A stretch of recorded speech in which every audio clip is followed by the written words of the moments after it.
तो वही है कि लास्ट ईयर से मैं कंटिन्यूसली कोशिश यही कर रहा हूँ कि कोई साथ में अगर जुड़ते हैं अच्छा होता है, कोलैबोरेशन अच्छा होता है, मेहनत तो हम जम के करते हैं और रिजल्ट भी आपको कोई हाइडन नहीं है, रिजल्ट भी हमने अब तक आगरा में बेस्ट ही दिया है। जो बच्चे पढ़े हैं अपने बेस्ट से बेस्ट ही निकले हैं, सबसे अच्छी रैंक अपनी निकली है और इस बार भी निकलेंगी अगर हम मेहनत करेंगे और मेहनत कर भी रहे। एक ही चीज का पर्पज है कि रिजल्ट आना चाहिए और रिजल्ट भी अच्छा आना चाहिए, कम से कम अपने शहर में तो अच्छा, अच्छे से अच्छा हो, क्योंकि जितनी मेहनत हम कर रहे हैं वो बाकी लोग कर भी नहीं रहे। तो वही है ना हमारा वो पर्पज के किसी से, बहुत से बच्चे ऐसे भी हैं जिनसे मैंने फीस वीस में भी कोशिश करी है कि जो मेरे से बन सकता था, चाहे फ्री हो या डिस्काउंट हो, ये भी वो प्रायोरिटी है ही नहीं। प्रायोरिटी ये है कि आपके साथ मेहनत करें और रिजल्ट आना चाहिए अच्छा। ठीक है, बस ये है कि लोग जुड़ जाते हैं अपने साथ, अच्छी बात है, एक अच्छा रिजल्ट आएगा, सबका बेनिफिट होगा, बच्चे का भी फायदा होगा, मेरा भी होगा, टीचर का भी होगा जो साथ में जुड़ेगा, और अच्छे चीज से जुड़े साथ में तो बहुत अच्छी बात है। और नहीं जुड़ते तो कोई दिक्कत नहीं, मेरी तो अपनी सोच है कि मैं अकेला ही चलाता, लोग मिलते गए और कारवां बनता गया। ठीक है, तो बस अकेले ही चले थे, शुरुआत की थी, धीरे धीरे जुड़ेंगे लोग, अच्छा रिजल्ट आएगा। when two lenses are in contact, तो पहला ये केस है, एक ये लेंस है और दूसरा ये केस है। ठीक है, इस लेंस के लिए पावर है P1, ये पावर है P2, ये फोकल लेंथ है F1 और ये फोकल लेंथ है F2। तो इन दो को इस्तेमाल करने के बजाय अगर सिंगल लेंस हम इस्तेमाल करते हैं तो इक्विवेलेंट पावर क्या होगी, P इक्विवेलेंट होगा आपका P1 प्लस P2 और फोकल लेंथ होगी 1/F equivalent 1/F1 plus 1/F2। यहाँ पे एक चीज का ध्यान रखना है, फिलहाल तो जो आपके सामने पिक्चर बनी हुई है इसमें जो दो लेंस मैंने दिखाए वो कैसे लेंस है, वो कैसे लेंस है, कॉन्वेक्स लेंस है। लेकिन एक कॉन्केव एक कॉन्वेक्स हो तो कोई दिक्कत नहीं है, आप इसमें P1 P2 F1 F2 को साइन के साथ रखेंगे। अगर दोनों कॉन्वेक्स हैं तो दोनों के साइन प्लस आ जाएंगे, और अगर एक कॉन्केव है एक कॉन्वेक्स है तो दोनों में एक पॉजिटिव दूसरा नेगेटिव, और दोनों कॉन्केव है तो एक पॉजिटिव दूसरा नेगेटिव। तो यहाँ पे लिख सकते हैं आप note P1 P2 F1 and F2 must be taken with sign। ठीक है, P1 P2 F1 F2 must be taken with sign।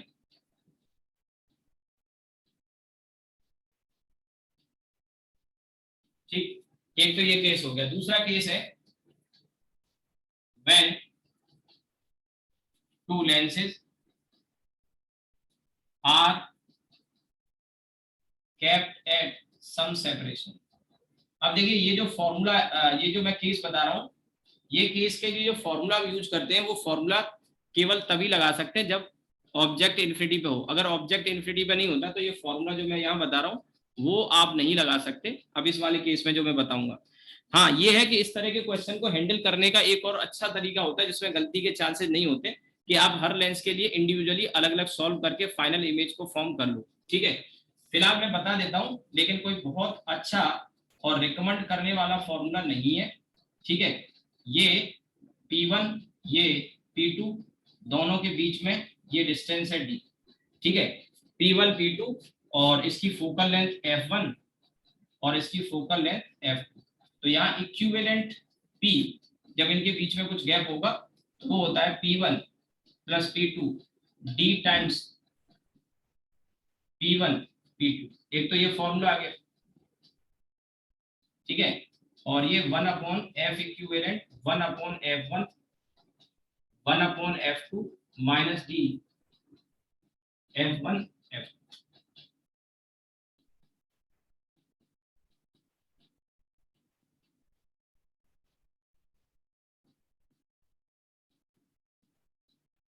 ठीक है, 1/F equivalent 1/F1 plus 1/F2 minus D times F1 F2। ये अब ये फॉर्मूला है, और ये फॉर्मूला एप्लीकेबल तब है जब दो लेंस से ऑब्जेक्ट इनफाइनाइट के डिस्टेंस पे रखा हो, इनफाइनाइट के डिस्टेंस पे रखा हो। ठीक है, इसके अलावा यहाँ पर अगर हम इन दोनों लेंस को हटा के एक सिंगल पावर का इतने का लेंस रखें तो वो कहाँ रखा जाएगा, या फोकल लेंथ ये आई तो उस फोकल लेंथ का लेंस कहाँ रखा जाएगा, तो इन दोनों के बीच में रखा जाता है at a distance x before this lens. इससे पहले वो x कितना होता है वो मैं बताऊंगा। तो सबसे पहले तो इसमें ये वाला फर्स्ट फॉर्मूला, ये वाला सेकंड फॉर्मूला और जैसे यहाँ पे हमने इक्विवेलेंट निकाला है, क्योंकि ये पतली लेंस है तो यहीं पे रखा जाएगा, तो उसमें तो मैटर नहीं करता कि कहाँ होगा, पतले है तो ये साइज नेग्लिजिबल, लेकिन ये डिस्टेंस कुछ भी हो सकता है, 10 सेंटीमीटर 20 सेंटीमीटर टाइप का। तो जो कॉम्बिनेशन है या इक्विवेलेंट लेंस है वो यहाँ पे रखा जाना चाहिए, ठीक है। और इससे कितने डिस्टेंस पहले, x, इस वाले से x डिस्टेंस। अब ये x क्या है, तो ये x की वैल्यू होती है, यहाँ पर इधर लिख रहा हूं मैं, द इक्विवेलेंट लेंस, इसी केस में the equivalent lens must be kept at distance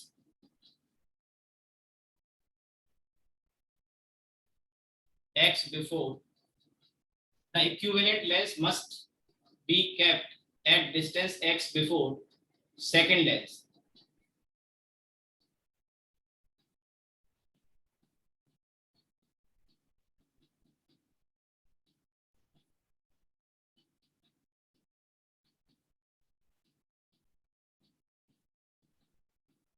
ठीक है, x की जो वैल्यू है, x की वैल्यू है D F equivalent upon f1 और बिफोर, यानी इस वाले सेकंड लेंस से x डिस्टेंस पहले इसको रखा जाना चाहिए, तो x equals to D F equivalent upon f1, ठीक है।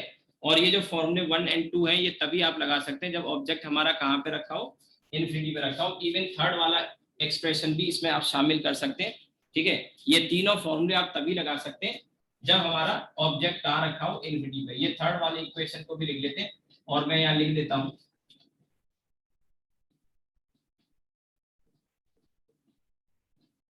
अब आप थ्री इक्वेशन, अब आप थ्री इक्वेशन का मतलब समझ रहे हो।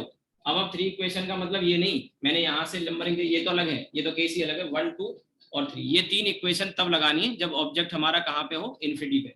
अब ऑब्जेक्ट हमारा इन्फिनिटी पे, तो इक्विवेलेंट लेंस आप यहाँ रखेंगे, ठीक है, हटा के दोनों को यहाँ पे रख दिया, तो भी जो डिस्टेंस इन्फिनिटी वाला वो तो बदलने वाला नहीं। आप सोच भी रहे होंगे कि सर क्या फर्क पड़ने वाला, यहाँ रख दो या यहाँ रख दो, क्योंकि ऑब्जेक्ट तो इन्फिनिटी पे, फर्क पड़ेगा इमेज में, कि इमेज अगर मान के चलिए इस लेंस से, ध्यान से सुनना मेरी बात, इस लेंस से 20 सेंटीमीटर पे इमेज बनी, इस लेंस से 20 सेंटीमीटर पे बनी, ठीक है, और आपने यहाँ इक्विवेलेंट लेंस यहाँ पे लगाया, तो इक्विवेलेंट लेंस से जो डिस्टेंस आएगा वो 20 से ज्यादा आएगा।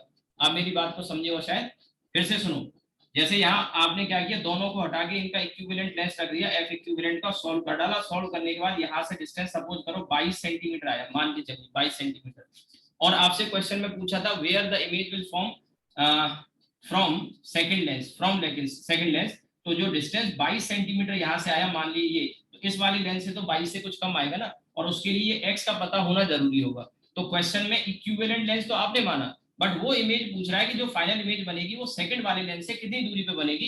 तो अगर आप इसको ऐसे सॉल्व करते हैं कि जैसे ये वाला इक्विवेलेंट लेंस यहाँ लगा दिया और फिर सॉल्व कर दिया, तो इनफाइनाइट डिस्टेंस तो चलो ठीक है, तो इसकी जो फोकल लेंथ आई सॉल्व करने के बाद एफ इक्विवेलेंट, क्योंकि ऑब्जेक्ट कहाँ है, इन्फिनिटी पे, और यहाँ पे आपने लेंस रख दिया, और एफ इक्विवेलेंट सपोज 22 आया था, तो इससे 22 सेंटीमीटर आगे, क्योंकि इन्फिनिटी से रेज जा रही है, 22 सेंटीमीटर आगे इमेज बनेगी। बट वो 22 सेंटीमीटर आंसर थोड़ी होगा, वो 22 सेंटीमीटर जो आया डिस्टेंस वो यहाँ से आया, आपसे पूछा गया था क्वेश्चन में इससे बताओ, तो उसके लिए आपको इस एक्स की जरूरत पड़ेगी। आप मेरी बात समझे क्या मैं क्या कह रहा हूँ। Yes sir. अगर ये फॉर्मूला यूज करेंगे, और यकीन मानिए अगर एक अच्छा क्वेश्चन बनाया, और अच्छा क्वेश्चन बनाया तो उसमें एक आंसर 22 सेंटीमीटर, मैं जस्ट एक एग्जांपल लेने के लिए मैंने 22 वर्ड यूज नंबर यूज कर लिया कि 22 डिस्टेंस यहाँ से आया, आपसे पूछा था यहाँ से, तो आंसर में 22 भी देगा, और देगा इसलिए कि कई बच्चे 22 टिक कर आएंगे, जबकि यहाँ से बताना था, और वो यहाँ से अगर आप बता रहे हो तो ये वाला जो डिस्टेंस है वो उसमें से कम करना पड़ेगा। तो एक्स निकालने के लिए डी आपको क्वेश्चन में दिया था, सपोज ये 10 दिया है, और ये मान के चलिए 22 आया, और f1 की वैल्यू कुछ थी समथिंग, सपोज करो 40 या वाट एवर कुछ इस टाइप की मान लो, तो सॉल्व करके ये x की कुछ वैल्यू आ जाएगी, तो वो उतना उसमें से कम करके फिर यहाँ से आपको डिस्टेंस मिलेगा। एक तरीका तो ये है, मैं नॉर्मली ये मेथड रिकमेंड नहीं करूंगा, क्योंकि ये मेथड की अपनी लिमिटेशन ये है कि ये फॉर्मूला तभी लगाना है, ध्यान रखना, तभी लगाना है जब ऑब्जेक्ट हमारा कहाँ पे हो। तो यही मैं लिख रहा हूँ above 3। अच्छा, इसमें ये P1 P2 F1 F2 must be taken with sign, वो इसके लिए भी ट्रू है, इसके लिए भी ट्रू है, ये जो नोट लिखा है मैंने, ये नोट इन दोनों फॉर्मूले के लिए नहीं, इनके लिए भी वैलिड है, ठीक है। अब above 3 equations are valid when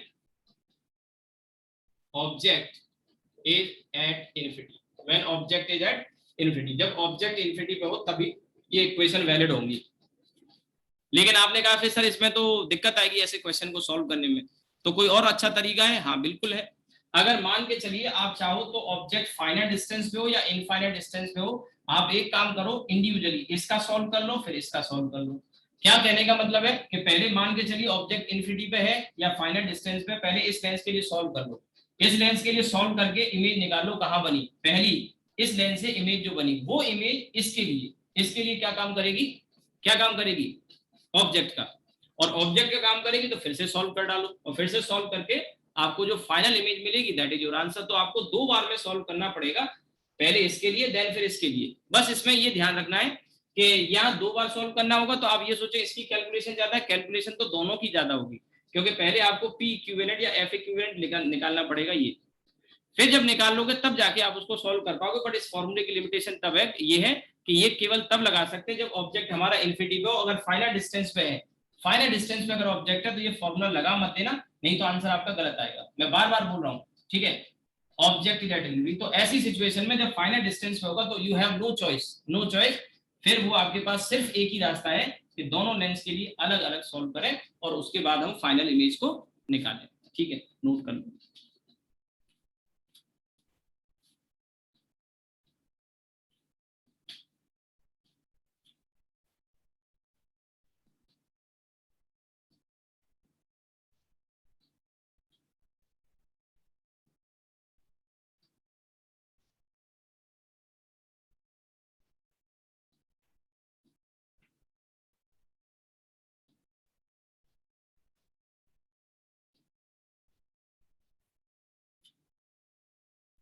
हो गया भाई?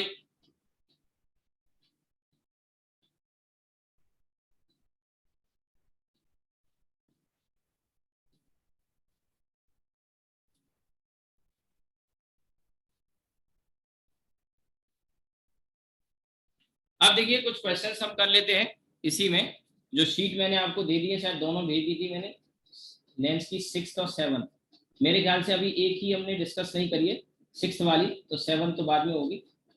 ये वाली शीट में कुछ क्वेश्चंस मैंने आपको बता दिए थे, जैसे क्वेश्चन नंबर 8 है, क्वेश्चन नंबर 8 है, क्वेश्चन नंबर 9 है, एक बार पढ़ लो जरा। क्वेश्चन नंबर 8 अभी मैं एक मिनट इसको शेयर करता हूँ, इमेज को शेयर नहीं करी मैंने।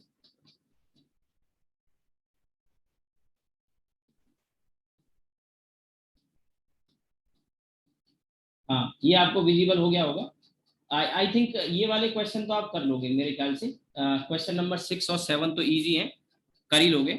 मैं बात कर रहा हूँ क्वेश्चन नंबर 8, क्वेश्चन नंबर 8 की बात कर रहा हूँ। तो क्वेश्चन नंबर 8 में कह रहा है a biconvex lens, biconvex का मतलब दोनों साइड कॉन्वेक्स हो गई, लेकिन इक्यू कॉन्वेक्स का मतलब होता है दोनों साइड की रेडियस भी इक्वल है। Lens has a radius of curvature of magnitude 20 centimetre, ठीक है, which one of the following option best describe the best image formed of an object of height 2 centimeter placed 30 centimeter from the lens, lens से 30 centimetre के distance पर एक object है जिसकी height 2 centimetre है, ठीक है। और अब देखिए इसमें क्वेश्चन में वैसे तो बाई कॉन्वेक्स कहा है, लेकिन अब इसमें एक ही साइड की रेडियस के बारे में बताया, radius of curvature of magnitude 20, तो इसको मुझे इक्यू कॉन्वेक्स मान के ही सॉल्व करना चाहिए। एक तो ये बात, दूसरी बात ये कि इसमें हमें फोकल लेंथ पता नहीं है, और फोकल लेंथ नहीं पता है तो हम इसको ग्लास का लेंस मानेंगे बाय डिफॉल्ट, ये डाटा इसमें देना चाहिए था बट दिया नहीं है, ठीक है। और हाइट 2 सेंटीमीटर 30 सेंटीमीटर के डिस्टेंस पे रखा है लेंस से, तो इमेज जो बनेगी वो कहाँ बनेगी, तो इसका थोड़ा सा अंदाजा हमें लग जाएगा अगर हमें फोकल लेंथ इसकी पता लग जाए। तो देखिए कुछ चीजें हमें यहाँ पे दी तो नहीं है, हम अपनी तरफ से मान के चलते हैं कि ये, मैं इसको स्टॉप शेयर कर रहा हूँ, ठीक है। अब देखो ये जो लेंस है नहीं दिया हो तो कुछ चीजें आप अपनी तरफ से मान सकते हैं, जैसे इसकी जो रेडियस है वो 20 सेंटीमीटर दे रखी है, तो आप दोनों साइड फिर 20 लेके चलेंगे, दिया तो नहीं, इक्यू कॉन्वेक्स वर्ड यूज करना चाहिए था। म्यू की वैल्यू भी नहीं दे रखी तो म्यू की वैल्यू में 1.5 ले लेता हूँ, ठीक है। जो मोस्ट कॉमन है ग्लास का लेंस होता है, तो मोस्ट कॉमन है तो ये है, और उसके बाद ही ये आपको यहाँ पे फोकल लेंथ वगैरह और ये जो 2f है ये पता लगेगा। इससे हमें क्या है इमेज का साइज नेचर वगैरह आइडिया लग जाएगा कि इमेज कहाँ बनेगी कैसी बनेगी, कैसा नेचर होगा। तो जैसे अगर इसमें मैं फोकल लेंथ कैलकुलेट करूं तो म्यू की वैल्यू 1.5 माइनस 1 1/r1 यानी 20 प्लस का इसके लिए और इसके लिए माइनस का, तो 1/20 ये आपका 1/2 और ये 2/20 ये कट गया। तो यहाँ से आप देखिए फोकल लेंथ 20 सेंटीमीटर आ गई। ठीक है, फोकल लेंथ कितनी आ गई 20 सेंटीमीटर। ये छोटी छोटी कैलकुलेशन है जो आप कर ही लोगे मेरे ख्याल से। तो अब फोकल लेंथ 20 सेंटीमीटर आ गई, क्वेश्चन में कहा है ऑब्जेक्ट 30 पे रखा है। इसका मतलब समझे, इसका मतलब समझे ऑब्जेक्ट कहाँ रखा है, एफ और 2f के बीच में। तो मैंने जो टेबल आपको बनवाई थी उस टेबल में आपको याद होगा जब ऑब्जेक्ट हमारा एफ और 2f के बीच में है 2 सेंटीमीटर का है, ऑब्जेक्ट हमारा 2 सेंटीमीटर का है और इमेज कहाँ बनेगी, कैन यू गेस। तो 2f और इंफिनिटी के बीच में, 2f और इन्फिनिटी के बीच में बनेगी और इसका मतलब रियल बनेगी, और रियल बनेगी तो बड़ी बनेगी, बड़ी बनेगी, इन्वर्टेड बनेगी। जरा ऑप्शन देखते हैं, सॉल्व करना चाहोगे या ऑप्शन देख के सॉल्व करोगे। देखो ऑप्शन देख लोगे तो फायदा है, हो सकता है शायद हमें सॉल्व ना करना पड़े। तो इसमें देखिए पहले तो हम देखें रियल इन्वर्टेड वाले ऑप्शन हमें देखें, तो रियल और इन्वर्टेड वाले दो ऑप्शन दिखाई दे रहे हैं, कौन कौन से, सी और डी, सी और डी। और आपको क्या लगता है इमेज जो बनेगी 2f के बाद बनेगी तो बड़ी होगी कि छोटी होगी, बड़ी, बड़ी। अब ऑब्जेक्ट है 2 सेंटीमीटर का तो इमेज भी 2 सेंटीमीटर से छोटी होगी या बड़ी होगी, बड़ी, कौन सा आंसर हो जाएगा फिर, सी वाला, सी वाला। बात समझ में आ गई, बोलो। Yes sir. तो अब देखिए इसको सॉल्व नहीं करना पड़ा, हाँ कुछ चीजें थी क्वेश्चन में जो नहीं दी थी, म्यू हमने अपनी तरफ से एज्यूम करना पड़ा। ये हो सकता है या तो कोई लाइन छूट गई हो मे बी, या फिर ये इन्फॉर्मेशन हम अपनी तरफ से मान लेंगे। बाई कॉन्वेक्स की जगह इक्यू कॉन्वेक्स कहना थोड़ा बेटर होगा। ठीक है, अब देखिए अगला सवाल, अगला क्वेश्चन देखिए, इसमें कह रहा है which of the following always form virtual image for real object. Real object की हमेशा वर्चुअल इमेज कौन बनाता है, बताइए, बता चुका हूं यार। कॉन्वेक्स मिरर, रियल ऑब्जेक्ट की वर्चुअल इमेज कौन बनाता है, कौन बनाता है, कॉन्वेक्स मिरर बनाता है और कॉनकेव लेंस भी बनाता है। तो कितने आंसर हो जाएंगे इसमें, कॉन्वेक्स मिरर और कॉनकेव लेंस, 2 हो जाएंगे कि और ज्यादा हो जाएंगे, प्लेन मिरर भी तो बनाता है यार। हम अपना चेहरा रोज देखते होंगे मिरर में, तो हम रियल हो गए, हमारे इमेज जो मैंने प्लेन मिरर में बताया था हमारी इमेज कैसी बनती है, वर्चुअल बनती है। ठीक है, तो 9th के 3 आंसर हो जाएंगे, प्लेन मिरर हो जाएगा, कॉन्वेक्स मिरर हो जाएगा और कौन सा हो जाएगा, कॉनकेव लेंस हो जाएगा। यहां तक बात समझ में आ गई, बोलिए। यस। ठीक है, अगला क्वेश्चन देखिए, क्वेश्चन नंबर 10 11 एक जैसे हैं, कोई भी एक मैं बता देता हूं, आप जो कहो, दोनों मिलते जुलते क्वेश्चन है, एक कोई मैं बता देता हूं मेरे हिसाब से। क्वेश्चन नंबर 11 या 10 में से कोई भी एक आप पूछ लो, मैं 11 बता देता हूं, अगर कहो तो 12 कहो तो वो 10 कहो तो 10 बता देता हूं, कोई भी एक आप कंसीडर कर सकते हैं।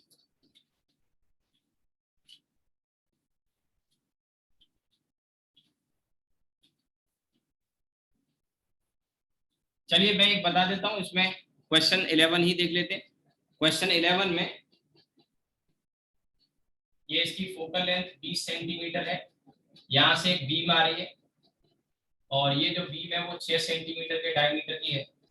ठीक है, और आगे अगर हम ये देखें, ये वाला जो लेंस है ये, और ये लेंस यहां से कुछ डिस्टेंस पूछा है, दिया नहीं है। अच्छा ये रिफ्लेक्शन आएगा तो मुझे थोड़ा सा एक बार को बदलना पड़ेगा।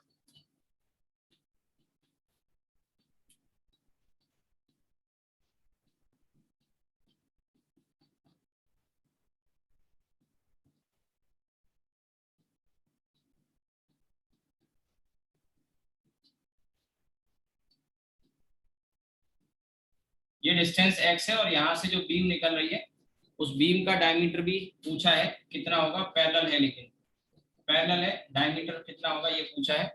और इसकी जो फोकल लेंथ दी है, इसकी जो फोकल लेंथ दी है वो 10 सेंटीमीटर दी है, इसकी फोकल लेंथ 20 है और इसकी जो फोकल लेंथ है वो 10 है। ये फोकल लेंथ है एक्चुअली, ध्यान रहे।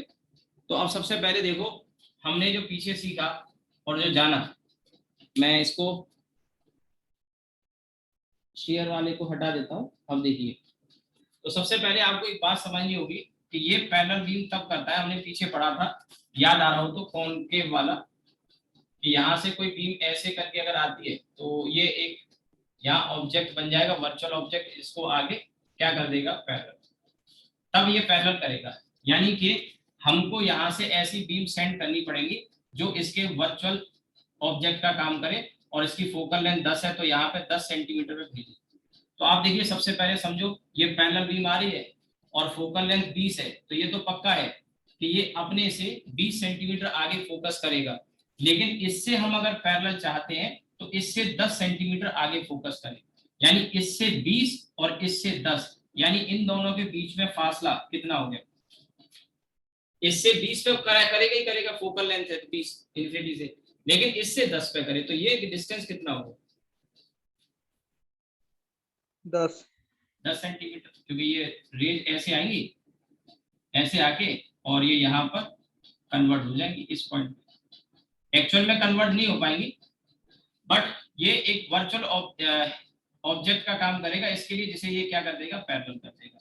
तो ये जो डिस्टेंस हुआ यहाँ से यहाँ तक, ये 20 सेंटीमीटर हुआ, जिसमें से ये वाला जो डिस्टेंस है वो 10 सेंटीमीटर हो गया, और ये 10 सेंटीमीटर हो गया, तो ये फिर आपका 10 सेंटीमीटर बचा। ये थोड़ा सा लाइन मैंने टेढ़ी कर दिया, लेकिन एक्चुअल में कुछ इस तरह का होगा। यहाँ से अगर हम देखें इस फिगर को, थोड़ा बेहतर समझ में आएगा। देखिए, ये इस जगह पर ये कॉन्वेक्स लेंस, कॉन्वेक्स लेंस इस जगह पर है, जिसमें से इसका जो डायमीटर दिया है, आई थिंक एक बार फिर से मुझे क्वेश्चन देखना पड़ेगा, डायमीटर है या रेडियस दी है बीम की, 6 सेंटीमीटर पूरा है, पूरा डायमीटर ही पूछा है, ठीक है।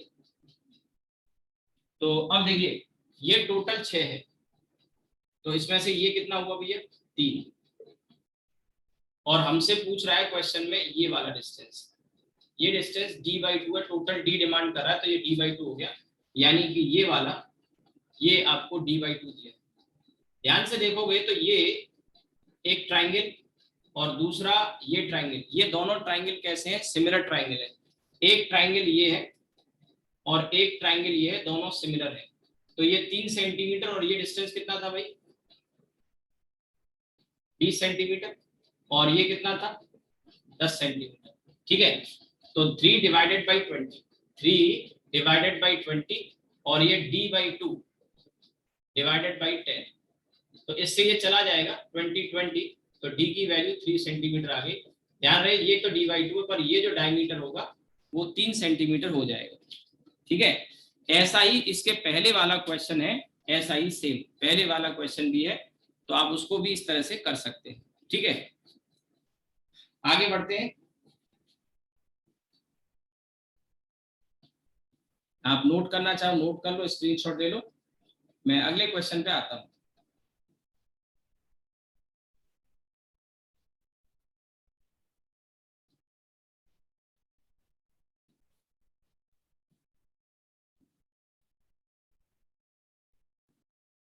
चलिए आगे बढ़ते हैं।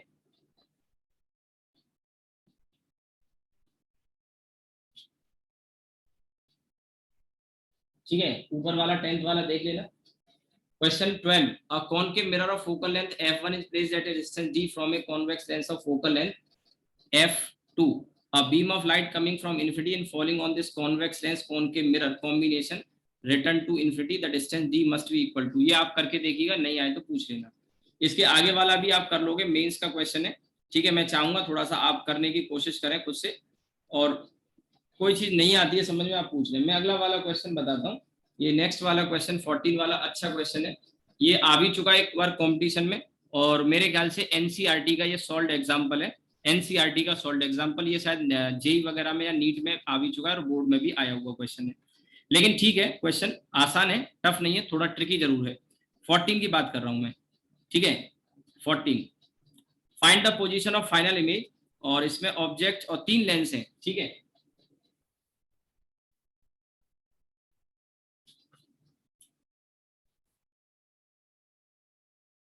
ये एक है, ये दूसरा है, और ये तीसरा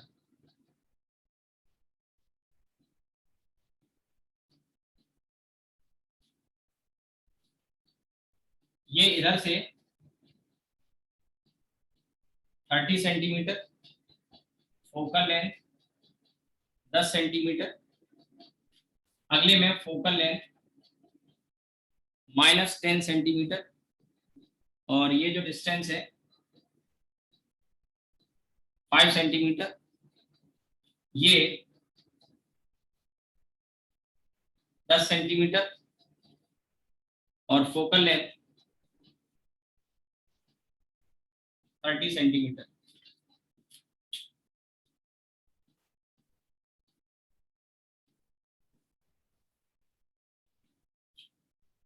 ठीक है, अब ये पोजीशन बतानी है फाइनल इमेज की। ऑब्जेक्ट यहाँ रखा हुआ है 30 सेंटीमीटर पर। मैं स्क्रीन को थोड़ा बड़ा कर देता हूँ, इसको स्टॉप शेयर करके।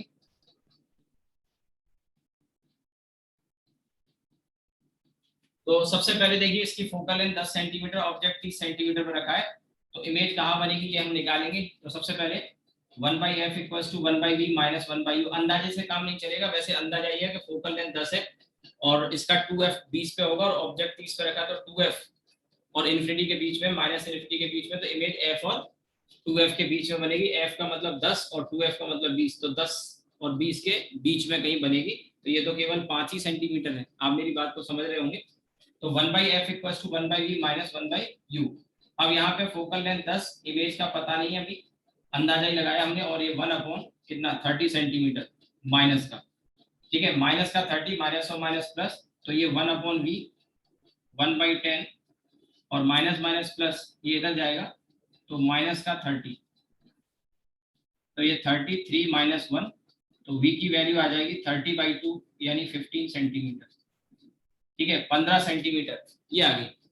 अब 15 सेंटीमीटर जैसा हमने अंदाजा लगाया था कि 10 और 20 के बीच में, तो इस लेंथ से 15 सेंटीमीटर यहाँ जाके होगा, यहाँ जाके होगा। लेकिन अब देखिए होगा क्या, यहाँ से ऐसे करके रेज गई और ये रेज यहाँ से आगे अगर हम भेजें तो वो यहाँ जाके इस जगह जाके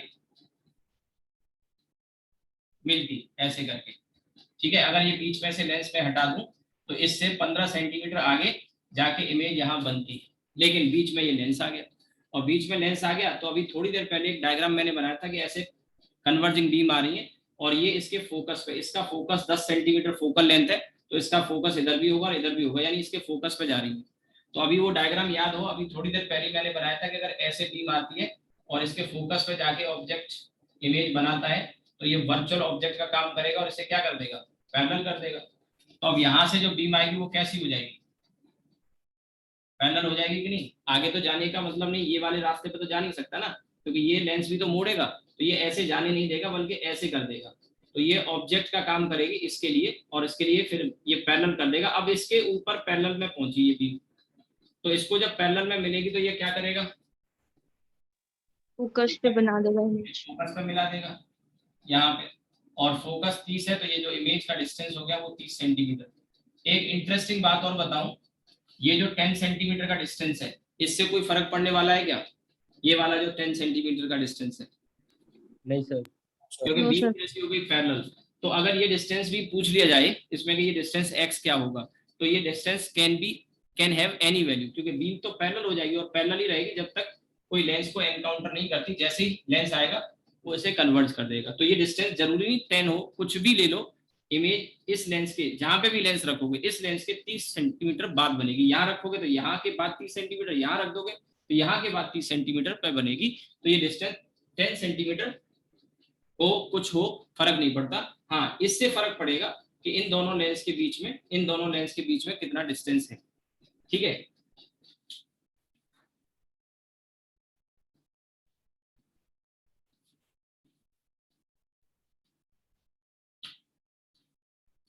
आप नोट कर लीजिए इसको।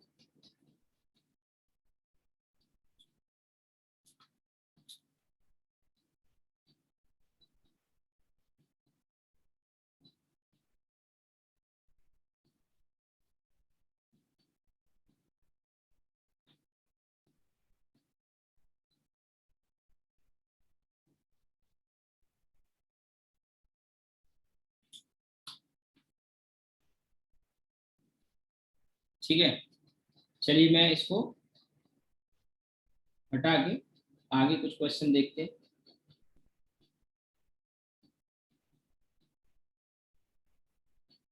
क्वेश्चन नंबर 16 मेरे ख्याल से कर लोगे आप। क्वेश्चन नंबर 16 में फोकल लेंथ कॉन्वेक्स लेंस की दे रखी है 2 सेंटीमीटर जब इसका रिफ्रैक्टिव इंडेक्स 1.5 है, और पूछ रहा है कि लेंस की फोकल लेंथ क्या होगी जब इसको लिक्विड जिसका रिफ्रैक्टिव इंडेक्स 1.25 है उसमें डुबो दोगे तो क्या होगी। मेरे ख्याल से इस तरह के क्वेश्चन आपने किए हों शायद, और इजी होता है। देखिए 1/f1 इज इक्वल्स टू μ2 - 1/1, अभी हवा में है, और ये 1/r1 - 1/r2। अब जब आप इस किसी और लिक्विड में डुबोगे तो फोकल लेंथ बदल गई, क्योंकि आपने म्यू की वैल्यू को बदल दिया। तो इसका तो म्यू दिया है क्वेश्चन में 1.5, और यहाँ पे कह रहा है 1.5 वाले को 1.25 वाले में डुबो दिया, ठीक है। और ये रेडियस में तो कोई फर्क आने से रहा ना साइन में ना इसमें। अब आप ऐसे जो इक्वेशन बना के क्या कर दिया करो, डिवाइड कर दिया करो। डिवाइड करोगे तो इससे ये कट जाएगा, ठीक है, इससे ये कट जाएगा। आपने क्वेश्चन देख लिया होगा, स्क्रीन भी शायद हो सकता है मैं जो दिखा रहा हूँ वो विजिबल हो रही होगी आपको। एक मिनट स्टॉप शेयर कर देता हूँ। हाँ, अब बड़े से देख सकते हैं। मैंने बताया था 1/f1 1.5 - 1, और रेडियस दे नहीं रखी 1/r1 - 1/r2 कर लो, और फिर 1/f2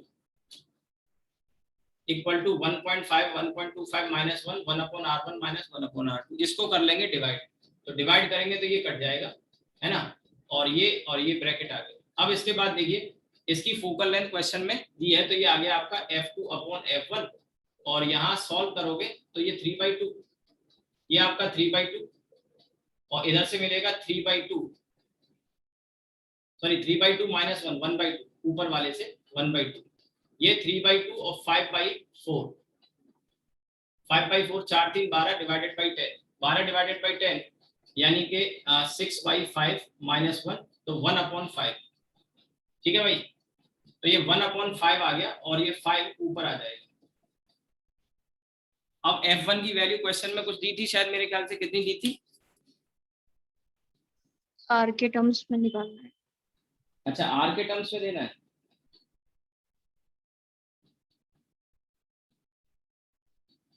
फोकल लेंथ दी है 2 सेंटीमीटर, 16 वाले क्वेश्चन की बात कर रहा हूँ, 16 वाले क्वेश्चन की बात कर रहा हूँ। तो ये f1 की वैल्यू 2 सेंटीमीटर दे रखी है, ये 2 से 2 चला गया, तो f2 की वैल्यू आ गई यहाँ पे 5 सेंटीमीटर। आपको समझ में आ गया होगा, कैलकुलेशन आप देख सकते हैं। तो सी वाला आंसर इसमें हो जाना चाहिए। इसका अगला जो क्वेश्चन है 17 वाला, अच्छा सवाल है, आईआईटी का क्वेश्चन है, ये आईआईटी में आया हुआ है, क्वेश्चन नंबर 17। 18 वाला भी अच्छा एग्जाम्पल है, 18 वाला। पहले हम 17 करेंगे फिर आएंगे 18 पे।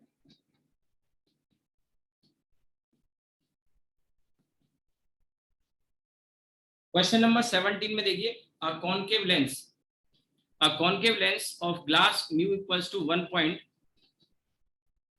has both surface of same radius r. On emerging it in a medium of mu equals to 1.75 it will behave as। सबसे पहले एक चीज नोटिस करो, कॉनकेव लेंस है, समझो कॉनकेव लेंस कैसा होता है जनरल कंडीशन में, कैसा होता है, कन्वर्जिंग के डाइवर्जिंग, डाइवर्जिंग।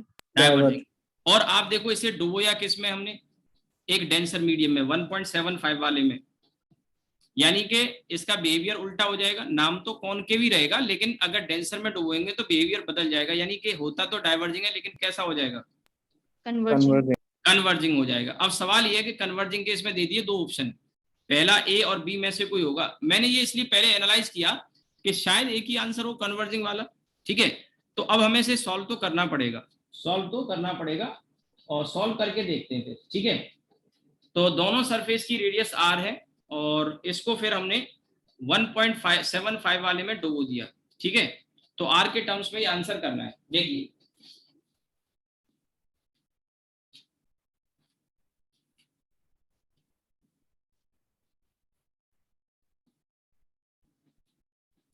तो अब इसमें 1/f equals to focal length ही बतानी है हमको, फोकल लेंथ ही बतानी है, और इसमें 1.5 और ये 1.75 - 1, और कॉनकेव है, ध्यान रखिए कॉनकेव, ये ऐसा है, तो मैंने आपको बताया तो था कॉनकेव में ये ब्रैकेट की वैल्यू हर हाल में कैसी आती है, हर हाल में कैसी आती है, नेगेटिव, और इसमें भी नेगेटिव ही आएगी।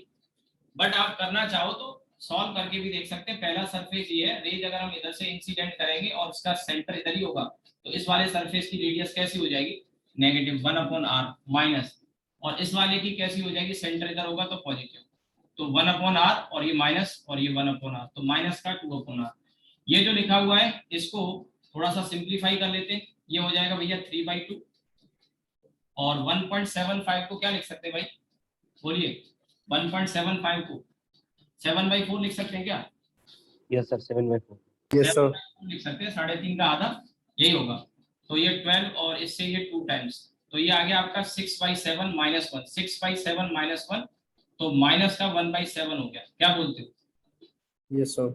और माइनस का 2/r, ठीक है, माइनस माइनस प्लस, और ये 1/f आया तो f की वैल्यू आ गई 7r/2 प्लस का हो गया, यानी कि 3.5r, ये आंसर आ गया आपका 3.5r, ठीक है, 3.5r आंसर देख लेते हैं। किसी को भी कोई डाउट हो, कहीं पूछना चाहे बता दो, फटाफट से फोटो खींच लिया करो, अगर लगे जरूरी काम का है, नहीं तो खुद से भी करके देख सकते हो। ये तो मैं अपनी तरफ से बता रहा हूँ, ज्यादा से ज्यादा क्वेश्चन कि आपके डाउट कम से कम आपको पूछना पड़े, क्योंकि शीट में क्वेश्चन तो बहुत सारे मैंने दे दिए, इनमें से काफी डाउट भी आ सकते हैं आपको, इसीलिए मैं सॉल्व कर रहा हूँ, नहीं तो शीट दे दी, थ्योरी डिस्कस करी, असाइनमेंट, खेल खत्म, सिलेबस भी खत्म। बट अब शुरू से अच्छे से पढ़ाया है तो लास्ट टाइम में भी अच्छे से ही पढ़ लो, कोई जल्दी नहीं है, 4 दिन और एक्स्ट्रा लग जाएंगे, क्या दिक्कत। अगला क्वेश्चन देखिए, ये क्वेश्चन को 2-3 तरीके से सॉल्व किया जा सकता है। सबसे पहले तो क्वेश्चन नंबर 18 पढ़ लो, 18 अच्छा सवाल है और इसको 2-3 तरीके से हम कर सकते हैं चाहे तो।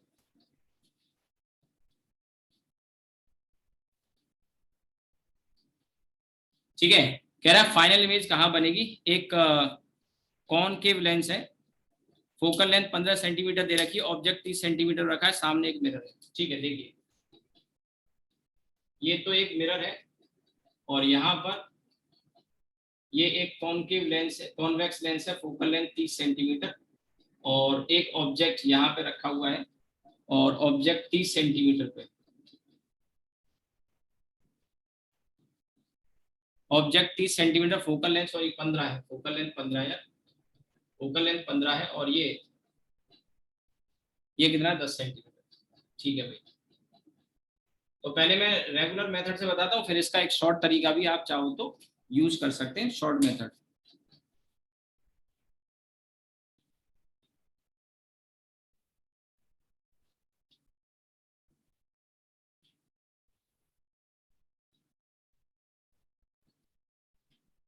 देखिए ये फोकल लेंथ 15 सेंटीमीटर है और ऑब्जेक्ट 30 सेंटीमीटर पे रखा है, यानी इसके 2f पे रखा है, तो हम जानते हैं कि 2f की इमेज कहाँ बनेगी,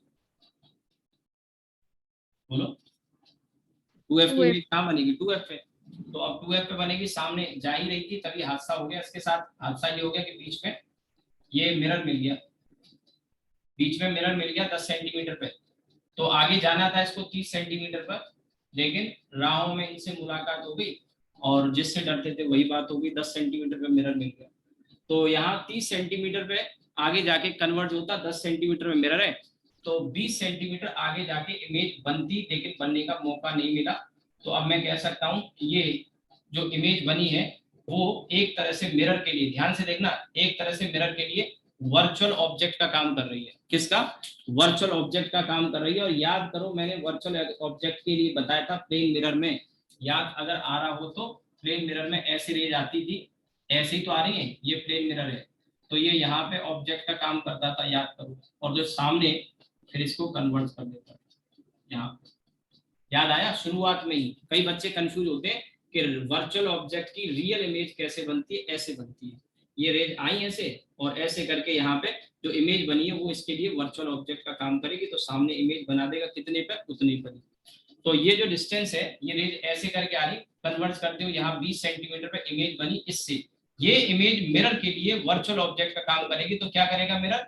मिरर सामने 20 सेंटीमीटर पहले इसको लौटा देगा। क्या करेगा? 20 सेंटीमीटर पहले लौटा देगा कि नहीं?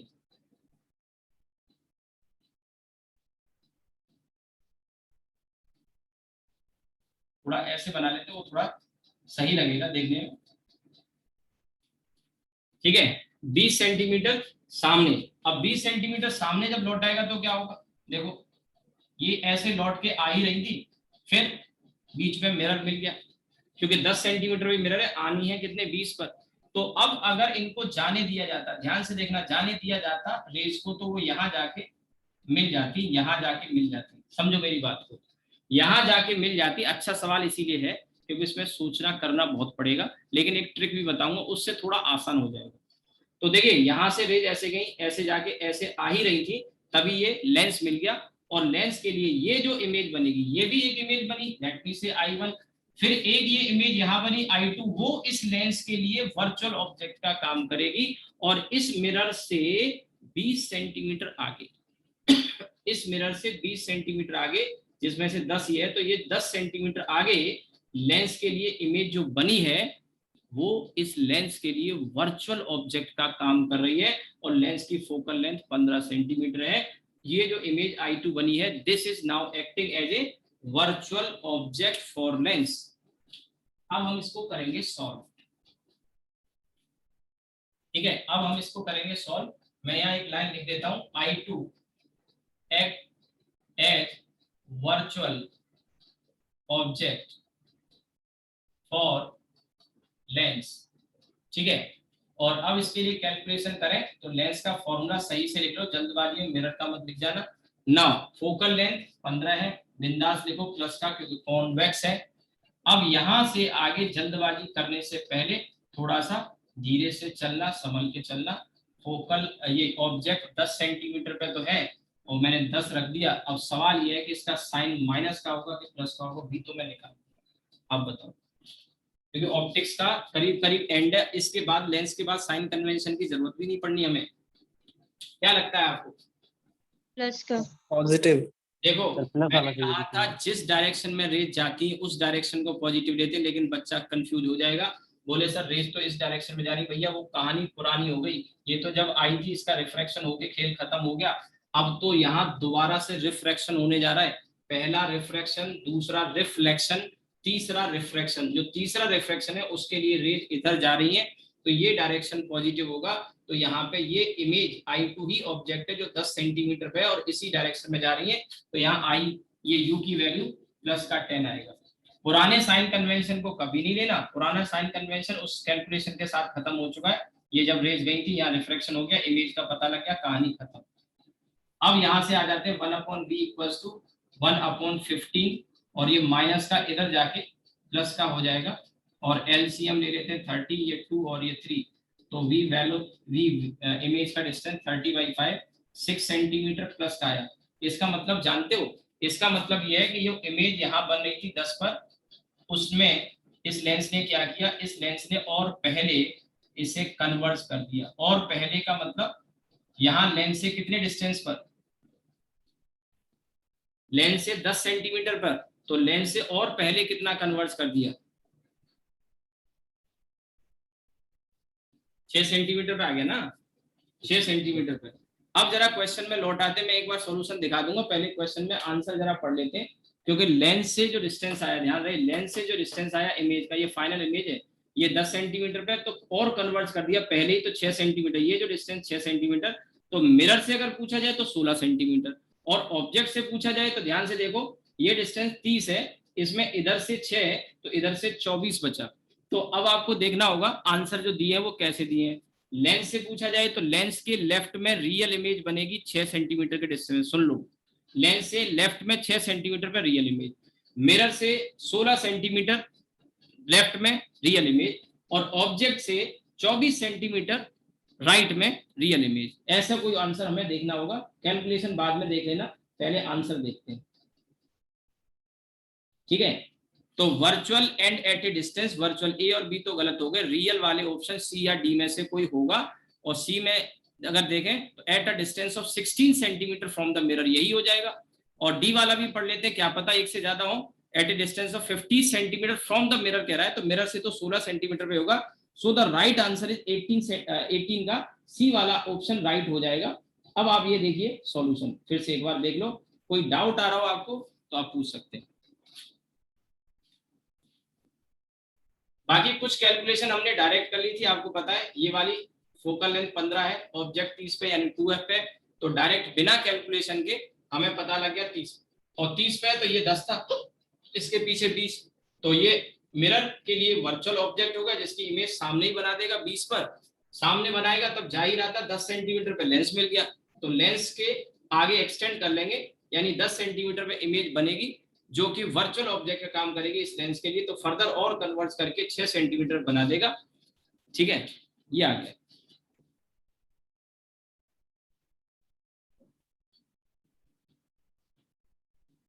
कोई डाउट किसी को आ रहा हो पूछ लो, फटाफट से नोट करो, हम आगे बढ़ते हैं।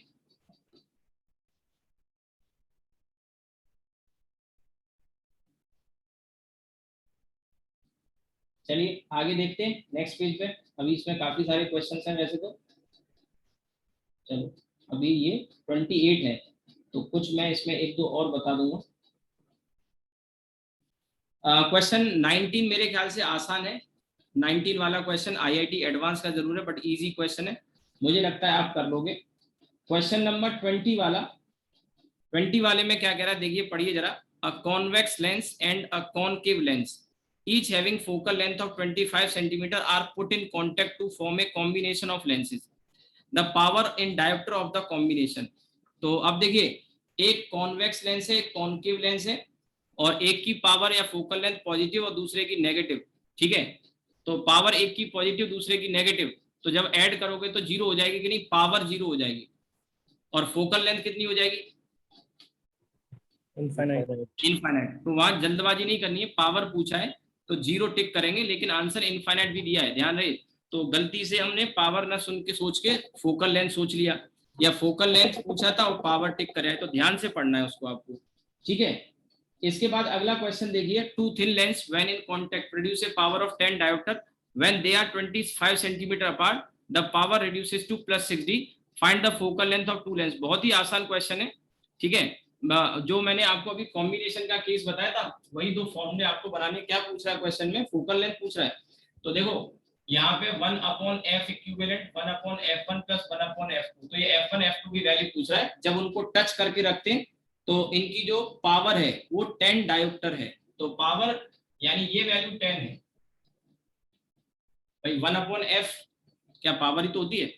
अब कह रहा है आगे जब 25 सेंटीमीटर अलग रखते हैं तो पावर कितनी होती है, 6d, तो पावर 6 होती है जब कब अलग रखते हैं तब, -d/f1 f2 है ना। ये जो d है 25 सेंटीमीटर है, पर सारा डेटा डायोप्टर यानी मीटर इनवर्स में है, तो इसमें 25 सेंटीमीटर मत रख देना, इसको मीटर में कन्वर्ट करके 1/4 रखना पड़ेगा, 1/4। अब आप इसको सॉल्व कर लो।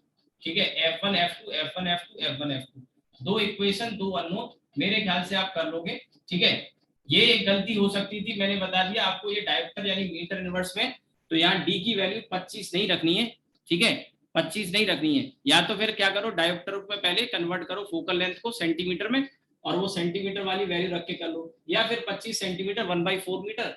अब आप सॉल्व कर लोगे इसको मेरे ख्याल से। ठीक है, तो ये कैलकुलेशन आपके लिए मैं छोड़ देता हूँ, हिंट कर दिया, वो जो फॉर्मूला मैंने आपको बताया था वही है। अब इसके बाद देखिए, अ प्लेनो कॉन्वेक्स 22 वाला question. A plano convex lens fit exactly into a plano concave lens, their plane surfaces are parallel to each other.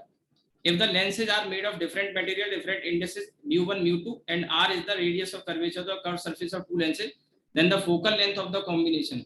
ठीक है, मेरे ख्याल से हो जाना चाहिए, कॉम्बिनेशन का क्वेश्चन है, प्लेनो कॉन्वेक्स और प्लेनो कॉनकेव का केस है, एग्जैक्टली फिट हो रहा है, सॉल्व करो प्लेनो वाला फॉर्मूला और सीधे आंसर आ जाएगा। बता देता हूं मैं, प्लेनो कॉन्वेक्स लेंस है और वो प्लेनो कॉन, तो प्लेनो कॉन्वेक्स ऐसा होता है और ये प्लेनो कॉनकेव ऐसा होता है, ये दोनों को मिला के ऐसे बना दिया, तो ये जो रेडियस ये वाला सरफेस है इसकी रेडियस तो कॉमन हो गई r।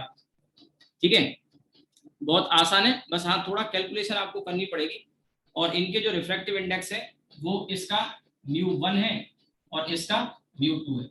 आपको करना ये होगा कि इन दोनों की अलग अलग फोकल लेंथ निकालो, पहले वाले की मान लो मैं f1 कह रहा हूँ, दूसरे वाले की f2 कह रहा हूँ। और अगर फॉर्मूले याद है पहले से तो बहुत ही अच्छा है, फॉर्मूले अगर याद है तो और ही अच्छा है, नीट में आया हुआ क्वेश्चन है। ठीक है, टफ नहीं है, कर सकते हैं। तो देखिए पहले वाले के लिए मैं जब लिखूंगा 1/f और μ1 -1, ठीक है, μ1 -1 इसको हम एक वैक्यूम में मान सकते हैं, इसको वैक्यूम में मान सकते हैं। इसके बाद पहला सरफेस है प्लेन वाला, तो ये इनफाइनाइट हो जाएगा माइनस का r और माइनस के साथ आएगा। देखो ये ऐसे है, इधर मानेंगे तो इसके लिए नेगेटिव आएगा, या ऐसे समझ लो, मैंने कहा कॉन्वेक्स जब भी होगा ये सेकंड वाले ब्रैकेट पॉजिटिव वैल्यू देगा, कॉनकेव जब भी होगा नेगेटिव वैल्यू देगा। तो ये आपका आ जाएगा यहाँ से सॉल्व करने के बाद μ1 -1 अपॉन ये तो 0 हो गया प्लस r। सिमिलरली इसका जब निकालोगे तो आप देखोगे बिल्कुल वही रेडियस है, एक साइड की रेडियस इनफाइनाइट एक ही है, बस μ2 है, तो यहाँ पे ये 1/f1 आया। इसी तरह से f2 जब निकालोगे तो बस ये चेंज आ जाएगा μ2 - 1/r और माइनस के साथ आ जाएगा। आप निकाल के देख लेना, माइनस के साथ आ जाएगा, माइनस का 1/r टाइप का μ2 माइनस ये। अब आपसे कहा जाएगा क्वेश्चन में कॉम्बिनेशन की फोकल लेंथ पूछ रहा है, तो मैंने बताया था जब टच करके रखते हैं तो ये करते हैं f1 + 1/f2, तो इनमें साइन के साथ रखेंगे, तो ऑलरेडी ये साइन के साथ आए, तो इनकी वैल्यू जब आप रखोगे तो μ1 - 1/r माइनस μ2 - 1/r, ये 1/f इक्विवेलेंट। मेरे ख्याल से आपको समझ में आ गया होगा, μ1 - 1 - μ2 + 1 ये कट गया, ये 1/f इक्विवेलेंट, तो f इक्विवेलेंट की वैल्यू आ गई r/μ1 - μ2। ठीक है, आंसर दिखाता हूँ फिर आगे बढ़ेंगे। आपको सॉल्यूशन में दिखा दूंगा थोड़ी देर में, पहले आंसर देखिए कौन सा ऑप्शन हो गया 22 का ए वाला नजर आ रहा है, नीट 2030। इसमें देखिए, अब इसका सॉल्यूशन एक बार देख लो और कोई डाउट आ रहा हो तो पूछ लो।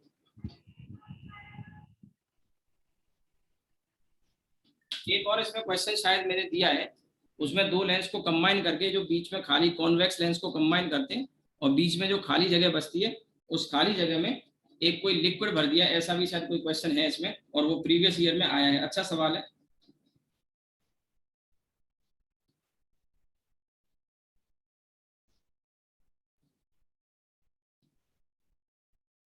कर लिया भाई नोट?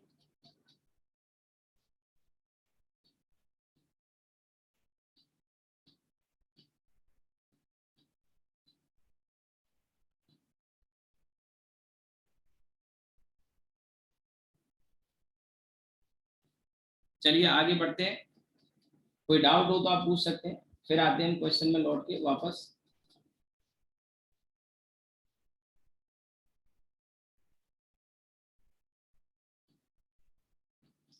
क्वेश्चन नंबर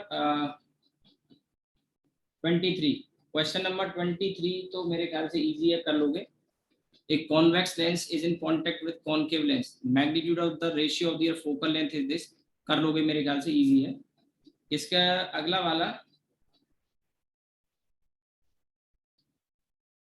मेरे ख्याल से ये भी हो जाएगा, इजी है। 25 हाँ, यही वाले क्वेश्चन की मैं बात कर रहा था। इस क्वेश्चन को मैंने देखा, काफी सारे क्वेश्चन नंबर 25 की बात कर रहा हूँ, ये नीट का क्वेश्चन 2015 का कैंसिल वाला क्वेश्चन है, और इस क्वेश्चन को काफी बच्चे पूछते भी हैं, तो ये मैं आपको बता देता हूँ। और उसके आगे 26 वाला एक बार पढ़ लेते हैं, क्या कह रहा है। Two similar thin equiconvex lens of focal length f each are kept coaxially in contact with each other such that focal length of the combination is f1. When the space between the two lenses is filled with glycerine which has the same refractive index as that of glass, then the equivalent focal length is f2, then the ratio f1:f2 will be. अच्छा सवाल है, कोई भी दोनों में से आपको 25 या 26 में से कोई भी एक मैं बता दूंगा, जो भी आपका हो, क्योंकि इसमें डाउट तो आता है। दोनों ही अच्छे सवाल है, बताइए।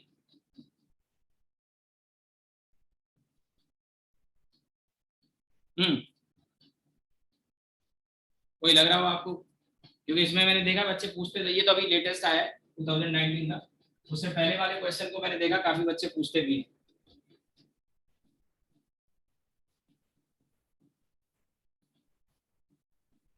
चलिए एक मैं बता देता हूँ, मेरे ख्याल से 25th वाला थोड़ा सा कैलकुलेशन है उसमें, 26th वाला तो बहुत लॉजिकल है, सिंपल है, हो जाएगा डायरेक्ट।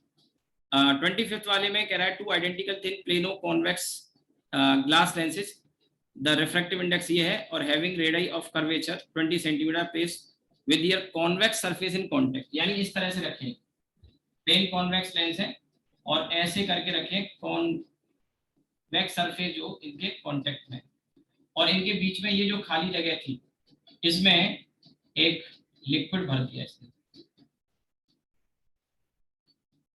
और इसके म्यू की वैल्यू क्वेश्चन में दी है 1.7, इससे भर दिया है, और इसका जो रिफ्रैक्टिव इंडेक्स है दोनों साइड में ये 1.5 और 1.5।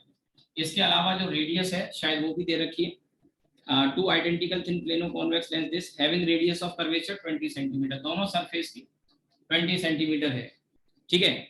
और इसमें अब कह रहा है फोकल लेंथ कॉम्बिनेशन की क्या होगी। देखो हम इस क्वेश्चन को जब करते हैं तो कुछ बच्चे ऐसे कंफ्यूज रहते हैं कि इस लेंस के एक साइड में एयर है, दूसरी साइड में ये लिक्विड है, तो क्या इस तरह से करेंगे? नहीं, आप इसको इस तरह से सोचेंगे, जैसे एक ये लेंस है, दूसरा फिर ये लेंस है लिक्विड वाला, और तीसरा ये लेंस है, तो तीनों लेंस का कॉम्बिनेशन है, और फोकल लेंथ बतानी तो इसकी f1 है तो इसकी भी f1 होगी, लेकिन इसकी f2 होगी, क्योंकि ये तो एक तो प्लेनो नहीं है, दूसरा कॉन्केव है, तीसरी बात रिव्यू की वैल्यू अलग है। हाँ, ये दोनों के लिए रेडियस और फोकल लेंथ सेम है, तो मैंने f1 लिखा है। तो जब हम इसको सॉल्व करेंगे तो f इक्विवेलेंट निकालेंगे तो ये पॉजिटिव आएगा, ये पॉजिटिव आएगा, ये नेगेटिव आएगा, तो वो तो अपने आप हम सॉल्व कर लेंगे। अब इसमें सबसे पहला काम हमारा जो होगा वो है इसकी f1 और f2 को पहले कैलकुलेट किया जाए।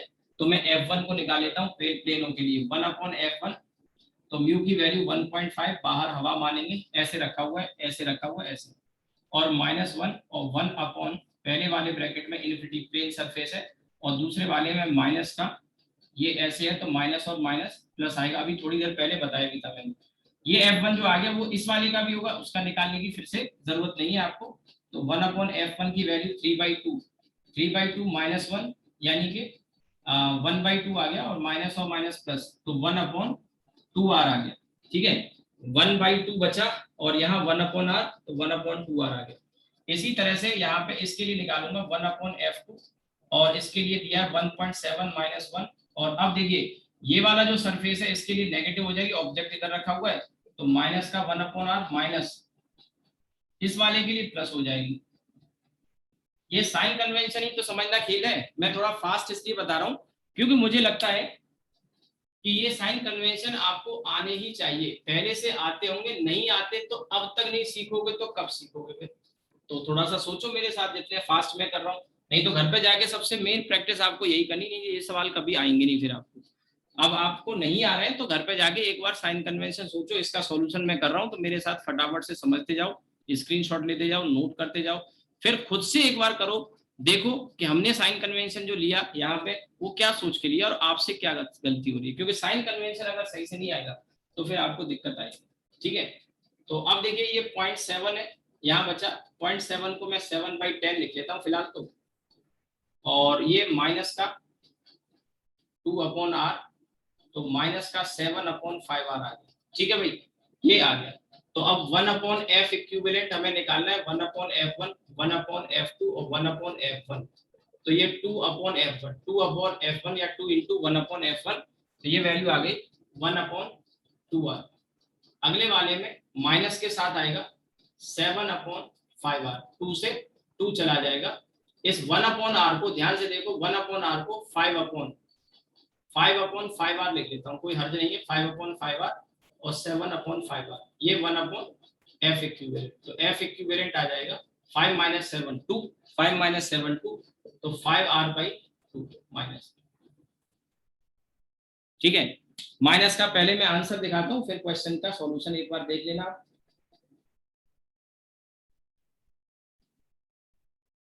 ठीक है।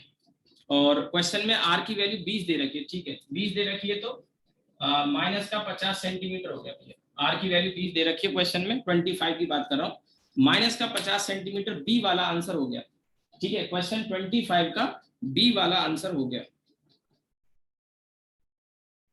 26 मैंने कहा इसी तरह का इजी है, इससे बिल्कुल इसी तरह का आप कर सकते हो सॉल्यूशन, अगर आपको देखना है तो एक बार फिर से देख लो, किसी को समझ में नहीं आया, कोई डाउट आ रहा हो पूछ लो।